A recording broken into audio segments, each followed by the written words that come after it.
Alors, on a beaucoup, pendant cette matinée, parlé d'idées, parlé de religion. Et là, je vais avoir le plaisir d'accueillir Hassan Belmessous, qui est chercheur indépendant, écrivain, qui est un homme de terrain et qui va nous faire pénétrer à l'intérieur de ce qu'on appelle les quartiers populaires. euh, qui ont presque une figure mythique en France, une mythologie de ces quartiers qui inquiète, qui paralyse, qui fascine.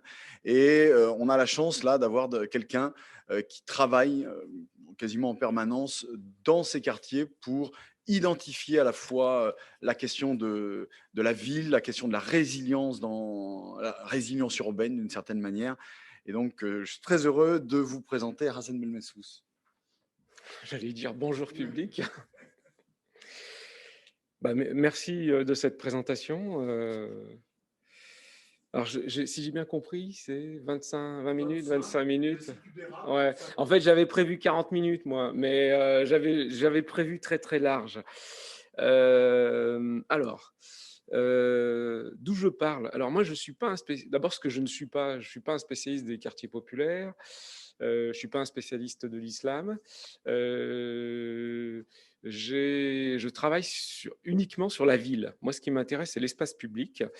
Une des formes de l'espace public, ce sont quartier populaire, c'est trop, je trouve, schématique, parce que à quelle échelle on situe un quartier, sachant qu'aujourd'hui, un quartier, ça a des prolongements.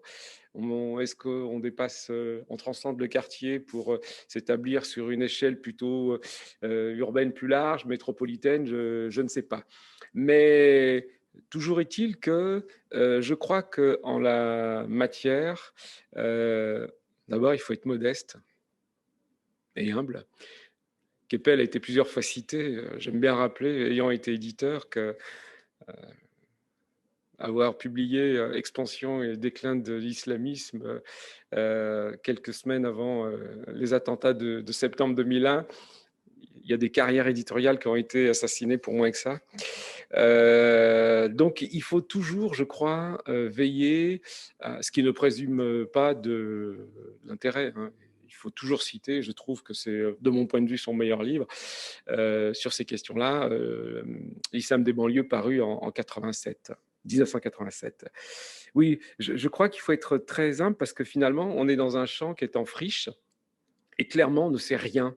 Je trouve, actuellement, je travaille à la rédaction d'un ouvrage sur l'histoire politique des banlieues populaires, banlieue au sens large du terme. Hein. Et j'étais par hasard en entretien avec un responsable du renseignement territorial. Et au bout de 2 heures, je me suis dit, en fait, il ne sait pas grand-chose. J'avais vécu la même expérience lors d'un séminaire organisé à Interpol en 2016 à Lyon. Et je m'étais rendu compte que les différentes personnalités des services secrets étaient dans une même situation d'impasse. D'où la modestie finalement dans nos méthodes d'approche et l'humilité finalement dans les résultats qu'on veut rendre définitifs. C'est pour ça que moi je préfère avancer par hypothèse, ce qui ne veut pas dire ne pas s'engager. Euh, D'emblée aussi, mon propos il est français. On a comme ça tendance, ou j'allais dire occidentale, on a tendance à vouloir ethnocentriciser les choses et à finalement globaliser un point de vue qui est un point de vue territorialisé en lui donnant une lecture plus globale. Je n'évoquerai pas non plus le séparatisme tel qu'il est défini par la loi. Étant collaborateur de la revue Esprit, j'ai écrit largement là-dessus pour dénoncer, à mon avis, une notion qui ne repose sur aucune définition finalement rigoureuse et solide. Le seul séparatisme qui agit aujourd'hui dans les territoires en grande souffrance, c'est le séparatisme social et le phénomène de l'entre-soi. Alors, puisque le temps se réduit, j'ai été assez long dans mon préambule, moi je pense qu'il faut d'abord partir à rebours, c'est-à-dire Qu'est-ce qui fait qu'aujourd'hui, on se retrouve dans cette situation avec une lecture finalement des événements, des faits, qui tendraient à montrer qu'il y a une forme de sécessionnisme religieux à travers la figure d'un personnage comme ça, qui soit un personnage qui s'identifie à une forme d'islam. Euh, je crois qu'il faut partir de 81, 80, la période entre 81 et 83, lorsque entre ce que moi j'appelle les révoltes sociales, le terme anglais riot c'est assez juste parce que émeute raciale c'est un sens politique. En France, la vision elle est idéologiquement finalement tendue vers une orientation délinquante. Or, dans la révolte, on est plutôt dans quelque chose finalement, un processus social qu'un processus finalement délinquant. Mais bon, ça c'est le propre du discours médiatique et malheureusement repris par certains chercheurs. Donc 81, ce sont les révoltes dans le quartier des Minguettes, dans l'Est lyonnais, quartier populaire. Grands ensembles assez importants, massifs, plus de 30 000 habitants à ce moment-là. Et qui découle sur un cheminement assez long, un peu assez chaotique, sur ce qu'on a appelé la marche des beurs. Alors c'était encore une fois, on est dans une figure finalement orientée. C'était une marche pour l'égalité contre les violences policières. C'est très important parce que c'est la seule marche civique qui est organisée en France. Euh, euh, euh, à l'instar de ce qui a été organisé par le mouvement civique états-unien dans les années 60, pour une demande d'égalité et contre un traitement différencié. En l'occurrence, le traitement différencié, c'est celui par lequel les forces de police réduisaient les jeunes qui vivaient dans ces quartiers-là à des figures délinquantes, voyous, des figures finalement illégitimes dans l'espace public. Euh, Quand je dis que c'est la seule manifestation, c'est parce que depuis, il n'y a plus jamais eu de mouvement, de mobilisation sociale, parce que c'en était une, qui ont agi, qui ont été à l'œuvre pareillement sur tout le territoire français. La dernière, c'était 2005, mais ça, c'était dans une autre forme, hein, à travers les révoltes sociales qui avaient démarré en Seine-Saint-Denis. Échec donc de cet échec politique. Mon propos, il est politique, hein, toujours politique, puisque la ville est politique par définition. Échec politique, puisque le politique n'a absolument pas entendu la demande citoyenne, qui était effectivement citoyenne, l'a réduite finalement à une carte de séjour pour les familles, pour les parents de carte de séjour de 10 ans. Or, la demande, évidemment, était nourrie par ce souci-là, qui est arrivé à la demande des mouvements d'extrême gauche et des associations type Ligue des droits de l'homme, mais c'était surtout une demande politique de concrétisation de l'idéal égalitaire qui figure, je vous le rappelle, dans notre triptyque républicain, puisqu'on est dans un lieu républicain. À partir de là, il y a ce que moi j'observe et ce que j'analyse comme une forme de basculement. C'est-à-dire que lentement, la demande citoyenne, cette idée que des individus halogénisés soient traités comme minorisés dans l'espace public, cette idée finalement, elle commence un peu à faillir et il y a une sorte de renoncement finalement à cet idéal-là. Un renoncement finalement qui se déséquilibre au profit d'une sorte de constitution d'une identité moins fondée sur un idéal républicain et davantage fondée sur une sorte d'outillage identitaire. Et là, vous me voyez évidemment arriver avec la question du religieux.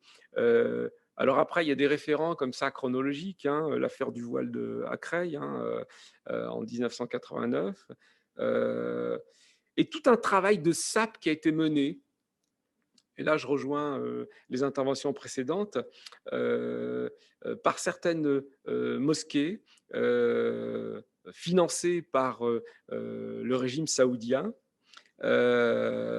Je pense à ce que et quand je parle de travail de sape, je pense aussi à tout le travail finalement idéologique porté par quelqu'un comme Tariq Ramadan, qui a appuyé finalement dans cette zone sensible finalement, qui est l'échec de la demande citoyenne, la demande politique finalement d'une reconnaissance comme père, comme citoyen français qui n'a pas été entendu, en outillant un autre type de langage. Confinant les individus finalement à une identité religieuse, c'est-à-dire que vous êtes finalement pas des citoyens français puisque l'État ne vous reconnaît pas comme tel, mais vous êtes des individus qui devaient vous construire à travers votre identité religieuse. Et donc, ce travail de sape porte d'autant plus que les mosquées ont servi de relais en envoyant à des formations religieuses nombre de jeunes en Arabie Saoudite. J'évoquais tout à l'heure le propos de cette personne du renseignement qui me rappelait à raison tous ces jeunes du Val-Forêt, si on reste à Mantes-la-Jolie, qui sont allés en Arabie Saoudite pour parfaire une forme de formation, j'allais dire, identitaire.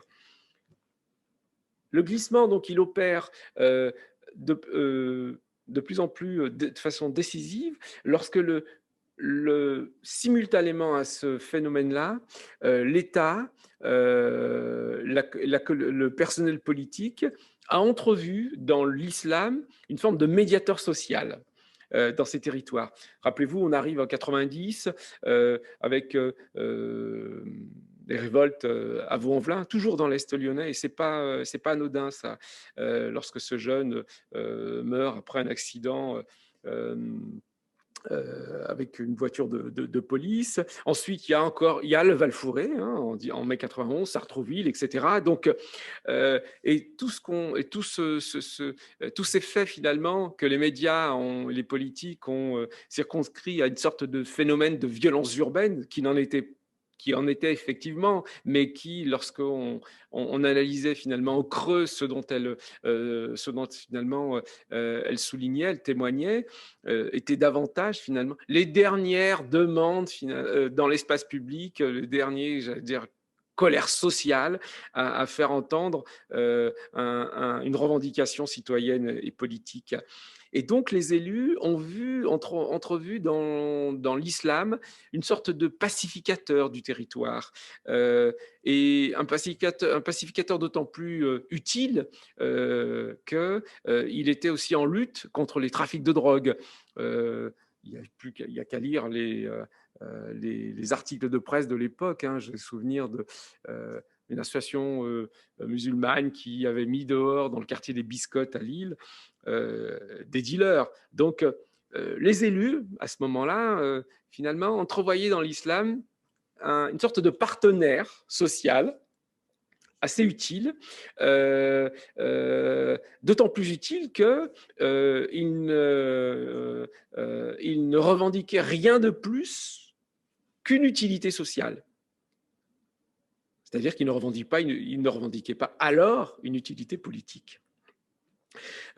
Et j'ai, dans mes entretiens récents, eu l'ancien maire de Vénissieux, puisqu'on reste aux Minguettes, qui accueillait l'Union des jeunes musulmans, proche des frères musulmans, qui organisait chaque année dans un gymnase. Vous aviez des milliers de gens qui venaient depuis le département, mais au-delà de la région Rhône-Alpes. Écouter tout un discours assez rigoriste, revendicatif, au sens pas sécessionniste, entendons-nous bien. Il n'y a jamais eu de revendication sécessionniste du point de vue des jeunes citoyens français. mais cette idée que de toute façon, cette identité qui était altérée, euh, euh, infailliblement, il fallait la construire depuis ce fondement religieux-là. Et donc cet élu-là, André Gérin, qui depuis les années 2000 dénonce dans les tribunes et il a dû, je crois, publier un ou deux livres, finalement, l'influence terroriste de l'islam, avait à l'époque entrevu dans le travail fait par l'UJM une sorte de béquille sociale utile pour faire en sorte que les Minguettes ne soient pas un lieu de guerre civile, ce qu'il n'était déjà pas. Je pense que le basculement, c'est les années 2000. Euh, euh, Bien avant les attentats quand même de 2001. J'ai eu en entretien il y a quelque temps Nizar Sassi. Alors Nizar Sassi, il a une trajectoire assez intéressante parce que c'est un jeune des Minguettes qui s'est retrouvé petit dealer, famille, c'est compliqué, trajectoire scolaire entravée, et qui s'est retrouvé finalement sensibilisé par le discours qu'il fallait aller en Afghanistan pour défendre une fraternité musulmane, et qui a vu en fait dans cet engagement-là bien moins du religieux, puisque c'est ce qu'il affirme. Hein. Alors le Nizar Sassi que j'ai rencontré, c'était fin de l'année 2020. Il est allé en Afghanistan en 2000. Donc il s'est écoulé 20 ans. Dans la vie d'un homme, c'est beaucoup, d'un individu aussi. Aujourd'hui, c'est un entrepreneur qu'on essaie de contenir aussi du point de vue du service secret français comme un indique. C'est assez étrange d'ailleurs comme trajectoire, et donc qui à l'époque avait vu finalement dans le fait d'aller en Afghanistan, c'était le premier, hein, il avait un autre camarade. Je mets Khaled Kelkal de côté sur ce qui s'est passé en 1995, Kelkal n'étant jamais allé en Algérie. Donc, il avait vu finalement une sorte d'expérimentation sociale, finalement, de construction de lui-même, d'affirmation de lui-même. Et d'ailleurs, il me raconte que, passé le temps de sa formation, hein, il me dit, en une semaine, je me suis retrouvé là-bas, quoi. Et passé le temps de sa formation, il s'est rendu compte qu'il n'avait rien à y faire, qu'il était en danger, et que il n'avait plus qu'un seul souci, un seul souhait, c'était de revenir en France. Donc, ça voulait dire que finalement, on était dans quelque chose qui était encore, qui témoignait de fêlures, de failles, mais qui était évidemment, encore une fois, en connexion avec son environnement social. Hein. Je vous rappelle sa trajectoire: difficultés scolaires, petite délinquance, fracture familiale et questionnement, j'allais dire, de tous ordres. Et là-dessus, eh ben on arrive à 2012. Alors je saute comme ça des étapes, hein, de façon à ne pas perdre, du moins à garder comme une façon de consolider le propos. 2005 quand même aussi. Hein. 2005, rappelez-vous, c'était les 3 semaines de révolte sociale. Je disais que 2083, c'était la seule marche civique qui a été construite. 2005, c'est finalement la dernière, j'allais dire, le dernier sursaut citoyen de ces territoires-là, et qu'il a été entendu par le politique de façon, j'allais dire, aveugle et sourde, puisque la France a instauré à ce moment-là, dans ses politiques publiques, une notion qui n'existait pas, celle d'égalité des chances. Hein. Des préfets d'égalité des chances avaient été nommés, ce qui signifie que de l'idéal égalitaire, hein, qui a formé, construit des millions d'individus, on est passé, s'agissant de ces territoires-là, hein, qu'on identifiait finalement, qu'on marquait à partir de 2005 comme étant des individus minorisés dans la République, hein, du moins ce constat-là, il est fait, il est tel quel, individus finalement que l'État, à qui l'État ne pouvait proposer que ce discours, j'allais dire, méritocratique. On va vous donner les moyens finalement de réussir, mais cette réussite-là, elle ne se sous-tend qu'à une seule condition, que vous en ayez la volonté.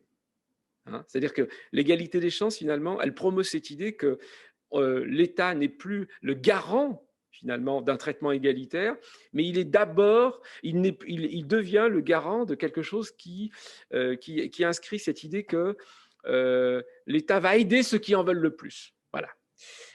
C'est important ça parce que tout ça finalement se confronte dans le réel à tous ceux qui sont en incapacité de se construire finalement comme des citoyens à part entière.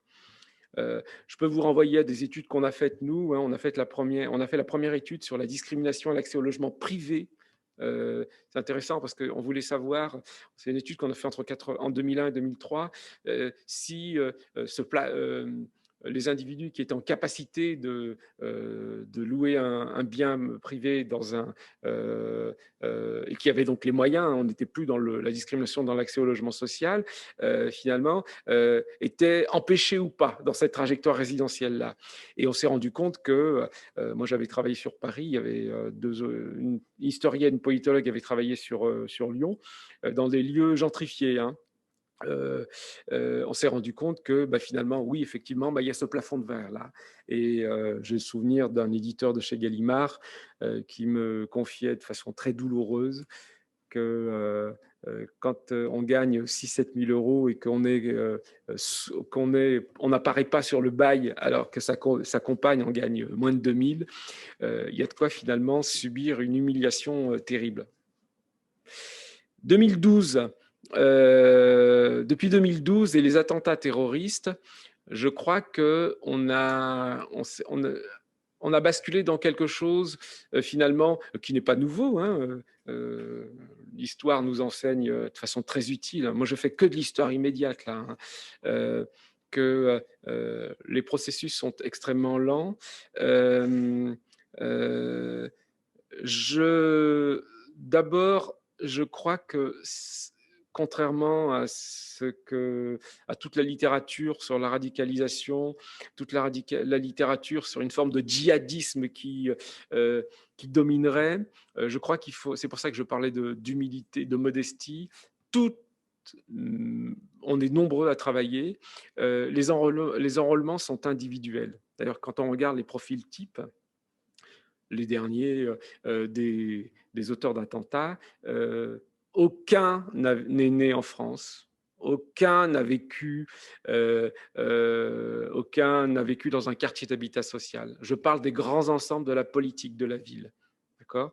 Et je crois qu'il faut acter l'échec de l'importation de l'islam politique. D'une part, toutes les tentatives de création d'un parti des musulmans en France ont échoué. Moi, j'ai souvenir du Parti des musulmans de France. Je faisais une étude en 2015 sur la résilience sociale à Vaux-en-Velin. Et j'avais rencontré les leaders de ceux qui essayaient de constituer des listes, hein, et qui avaient toutes les peines à se faire entendre. Et pourtant, le moment était propice. Hein, on sortait des attentats de Charlie Hebdo. On était le discours finalement qui aurait pu être audible par certains d'une citoyenneté décimée, une citoyenneté finalement altérée, une citoyenneté rejetée. Donc le discours victimaire aurait pu faire écho à ça, aurait pu être en résonance hein, à ce djihadisme d'atmosphère, hein, c'est ça, je plaisante, finalement, il ne portait pas. Il y a eu très, très peu de listes qui ont été constituées. Et d'ailleurs, en 2020, aux dernières municipales, j'observe que tous les leaders qui, dans les communes de banlieue populaire, qui ont tenu des listes, des leaders qui s'identifiaient eux-mêmes comme musulmans, euh, alliés à une partie de la gauche, hein, je pense aux Aubervilliers, aux écologistes, une partie du PS, n'ont pas obtenu, contrairement aux scénarios les plus improbables des renseignements, des services de renseignement ou des magazines type à l'heure actuelle d'extrême droite ou du Point qui n'est pas d'extrême droite. Il faut quand même le préciser. Ces listes-là, d'abord, n'ont pas dominé. Elles ont fait des scores. Si on faisait un ratio en matière de sociologie électorale par rapport au supposé contingent des musulmans habitant dans ces communes, hein, elles ont fait des scores qui étaient assez médiocres. Et moi, je reste sur cette étude qui a été menée par Sherazade Kelfaoui. Je crois que c'était Rémi Levaux qui travaillait avec elle à Paris 8 et qui avait montré que le vote beurre, hein, entre guillemets, cette notion n'ayant aucun sens, est un mythe savamment construit, hein, d'abord par certains leaders musulmans, hein, mais autoproclamés, du moins, c'est-à-dire qui ne mobilisent pas, et qu'on était plutôt dans des phénomènes d'abstention, votant un peu à gauche, mais pas tant que ça. Et donc, tout ça, ça incite finalement à la pondération et à la prudence. Je pense qu'on est et donc ce mythe, voilà, le modèle c'est un peu la démocratie chrétienne, hein, mais qui ne peut pas opérer en France, du moins pour le moment, puisque l'islam n'est pas cet acteur social là tel qu'eux voudraient l'entendre. J'accélère. Je pense qu'on est plutôt dans des tentatives de construction d'une identité française dans laquelle la dimension religieuse, du moins, j'allais dire plus culturelle que religieuse, formerait une part active voilà, de cette identité. J'évoquais ce travail sur la résilience sociale. Hein. En clair, la résilience sociale, c'est cette tentative ces trajectoires individuelles que des jeunes des quartiers populaires aimeraient rompre parce qu'ils estiment qu'elles ne correspondent pas à leurs attentes sociales et cette idée de trouver des stratégies comme ça de contournement de ces tentatives. Et l'islam, là-dessus, moi j'avais observé, hein, il y a ceux qui tentaient Sciences Po Paris hein, par la voie extérieure, ceux qui s'engagent en politique, mais il y a aussi l'islam. Moi j'avais des entretiens avec de jeunes auto-entrepreneurs qui voyaient dans l'auto-entrepreneuriat, d'abord un moyen de se donner du boulot puisqu'ils étaient victimes de discrimination malgré leur diplôme, mais aussi une façon, en étant leur propre patron, de réguler leur vie sociale d'entrepreneurs et religieuse, leur vie quotidienne. Et ça, c'est quelque chose qui est à noter. Et juste pour... je crois que l'islam entendu comme un acteur social global et qui dominerait l'espace public, c'est une hypothèse pour moi totalement improbable, pour le moment. Au regard des travaux, de mes travaux et de mes observations. Je crois que la question qui se pose, je ne suis pas sûr que les chercheurs ou les intellectuels soient de bons conseilleurs. Je ne crois pas que ce soit des bons conseillers du prince. Bourdieu lorsqu'il avait fait un rapport sur l'enseignement supérieur dans les années 80, je crois que c'était Chevènement qui lui avait demandé ça, avait fait le constat que c'est vrai que le commanditaire, finalement, a toujours la main et qu'il valait mieux être un peu humble sur ces questions-là. Je crois que toute la question est celle de la vie démocratique. Parce que là où il y a du désenchantement, là où il y a du renoncement politique, évidemment, tous les extrêmes, j'ai travaillé 5 ans sur l'extrême droite, je ne compare pas, mais j'observe finalement à travers les réseaux sociaux, la fachosphère hein, est très puissante aussi hein, dans sa capacité finalement à mobiliser et à recruter.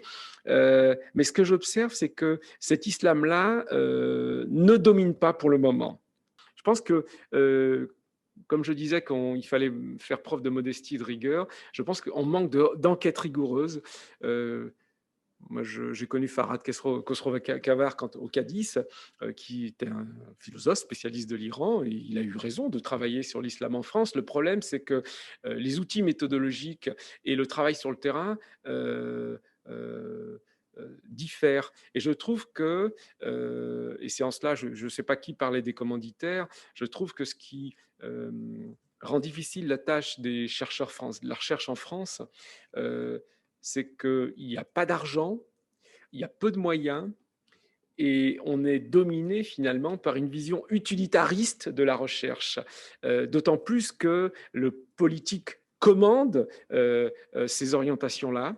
Et moi, j'avais par exemple un projet sur qu'est-ce qui fait que certains s'engagent, se mobilisent dans les champs en Irak, en Syrie ou je ne sais quoi. Et qu'est-ce qui fait que d'autres qui vivent dans un même environnement social, finalement, font résilience avec une supposée destinée islamiste. Et ce projet-là qu'on avait avec d'autres s'est fracassé complètement, tout simplement parce que la commande publique, ça n'était pas celle-là. C'était comment débusquer des individus avant qu'ils ne se radicalisent. Or, et je finis là-dessus, personne ne peut finalement prétendre, même par hypothèse, ce qui fait qu'un individu s'inscrira dans une stratégie radicale ou pas.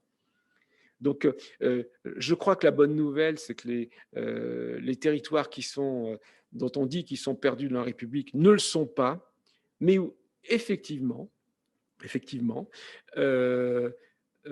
ils sont là où il n'y a pas de politique, là où il y a du renoncement républicain, eh bien, il y a une forme d'hallali, j'allais dire, citoyenne qui promeut. Voilà. Merci.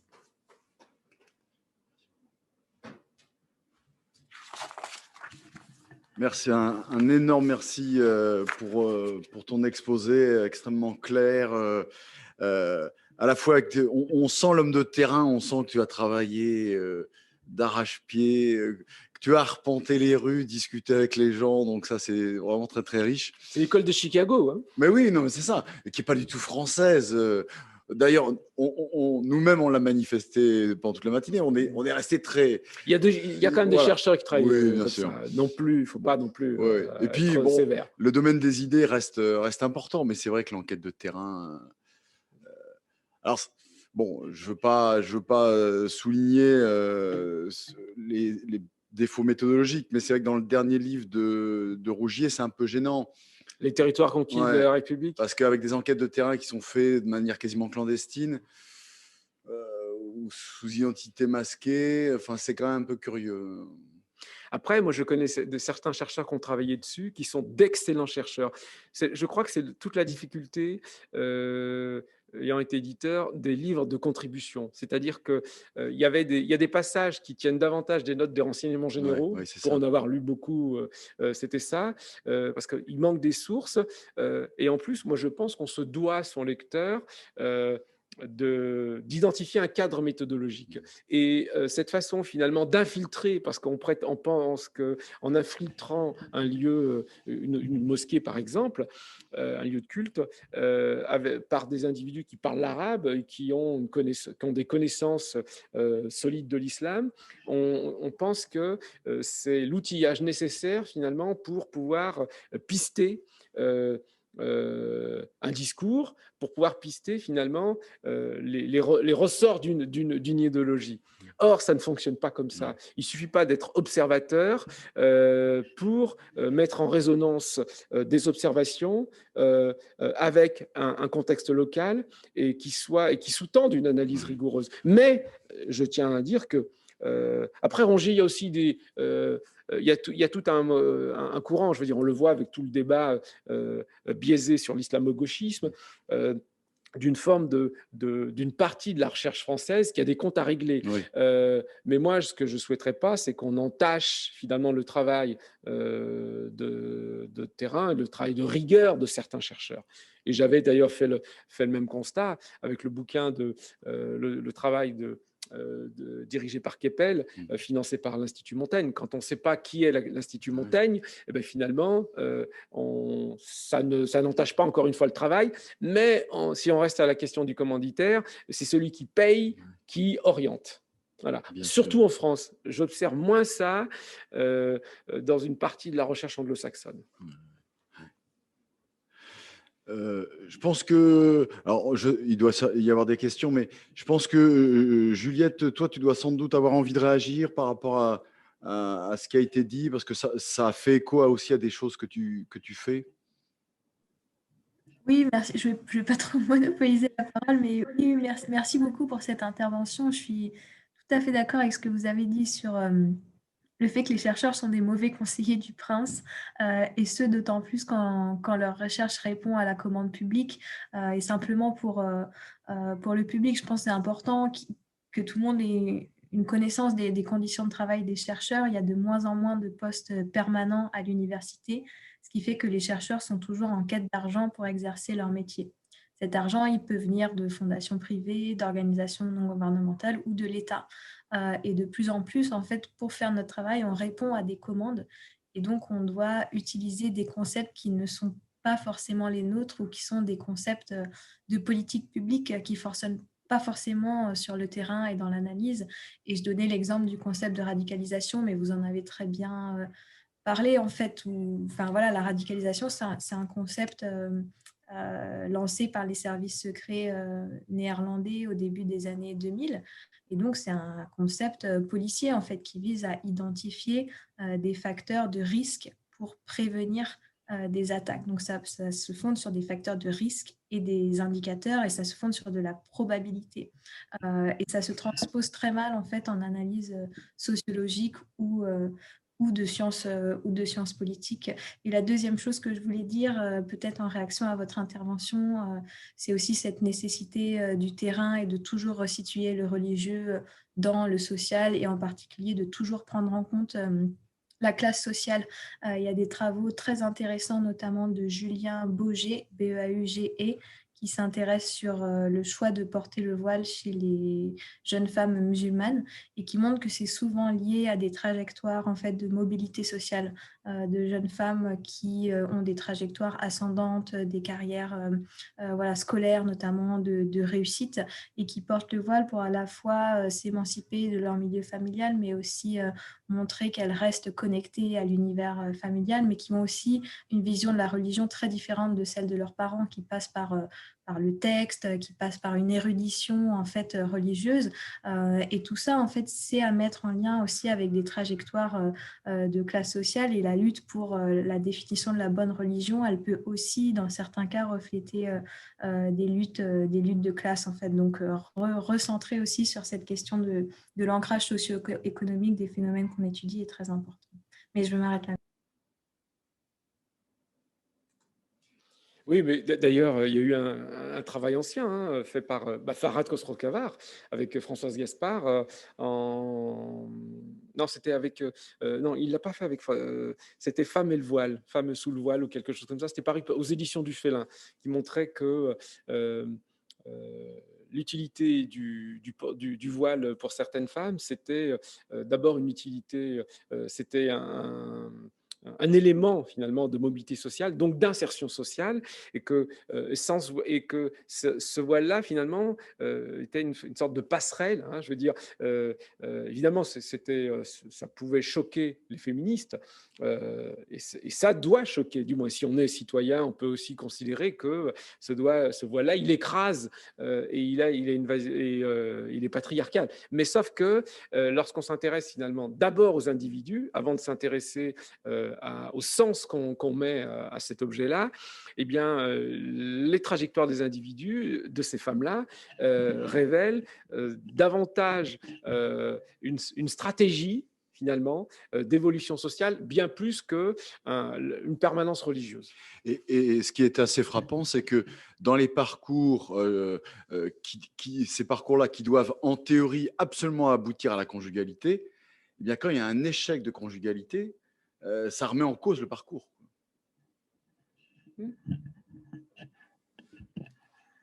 Alors, on a une question. Ah, c'est déjà pas mal. On a une question assez intéressante. Quel rétex peut-on faire de l'action des 300 délégués auprès du préfet dans les quartiers sensibles concernant la connaissance fine par l'exécutif de l'évolution de la situation dans ces secteurs? Si j'étais démagogue, je dirais que les élus ne savent absolument pas ce qui se passe ce qui se passe sur le terrain. Mais on pourrait faire le même constat. J'ai des amis qui travaillent sur l'agriculture, sur voilà, le périurbain, etc. On pourrait faire le même constat. Je veux dire, passer le périphérique, rien n'existe. Mais ça serait démagogique. Moi, je pense que c'est d'abord une question de classe sociale. Je maintiens que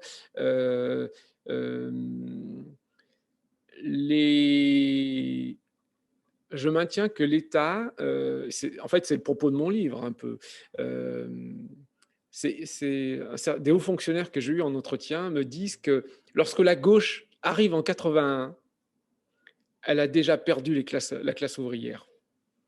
Et donc, elle ne pouvait que perdre l'interclasse, hein, les enfants d'immigrés, puisque elle ne revendiquait même plus leur vote. Donc, fatalement, elle ne pouvait pas, elle n'était plus en capacité de répondre à leurs demandes citoyennes, à cette demande politique. Donc, les préfets, d'abord, ils sont nommés par l'État en Conseil des ministres. Donc, ils sont diligentés pour administrer une politique publique. Les préfets, je crois que l'État local est informé, mais je crois que l'État local est en incapacité d'agir pour des raisons, j'allais dire, de lâcheté. Hein, pour pas. Moi, j'ai dans mes entretiens Alain Zimbulon, qui était un des premiers préfets d'égalité des chances, qui s'est occupé du renseignement intérieur sous Hollande, hein, en 2014, je crois. Et qui me dit, j'étais dans des réunions lorsque on était convoqué, donc c'était sous Ayrault et ensuite sous Valls, lorsqu'on était convoqué, eh bien, si d'aventure on commençait à brusquer l'ordre du jour, on était rapidement rappelé à l'ordre, parce qu'il y a un corps comme ça qui fonctionne. Hein. Et moi, je crois que pour dire les choses de façon plus nettement, il y a un désintérêt profond